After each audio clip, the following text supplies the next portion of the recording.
Hey guys, this is Merlin here, and today I'm going to talk to you about a very interesting graphic novel, Batman vs. the Undead. Now I know what you're thinking. Could a graphic novel with Batman, going up against zombies, be as good as it sounds?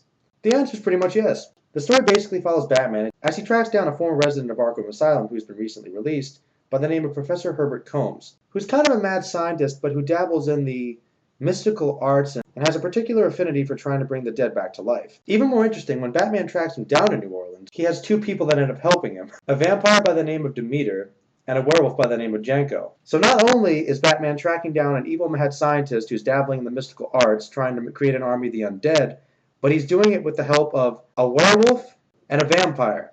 That is awesome.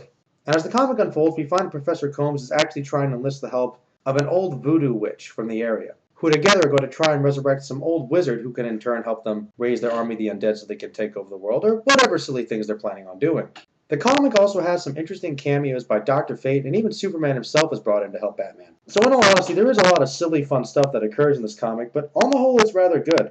As events unfold in the comic, we find that Professor Combs actually wants to use Demeter as a sacrifice to help raise his army of the undead, because it turns out that only a vampire's blood is required to do this, as part of some sacred ritual. Now, I'm not going to give away too many aspects of the plot, because there are a couple cool twists and turns, and also there are a couple reveals that are really great. I'll just focus on the characters and the basics of the comic itself. Though the plot was relatively simplistic in all honesty, it still was fun. Primarily getting to see Batman work off both Demeter and Janko was really interesting. Plus, I wasn't really expecting Superman to be a major part of the story despite him being presented on the main cover. Demeter himself was actually kind of a cool-headed character who actually had a love interest that was rather present in the story as well, who in turn actually gets kidnapped and who is involved in events to a greater degree than one might expect. He's kind of a suave character, and his love for his female counterpart is probably one of his most notable attributes. Janko's a little more predictable as a werewolf who basically has to struggle with the inner conflict, though we see that he is a good person who doesn't wish to inflict pain on other people as he tries to get himself incarcerated by police officers.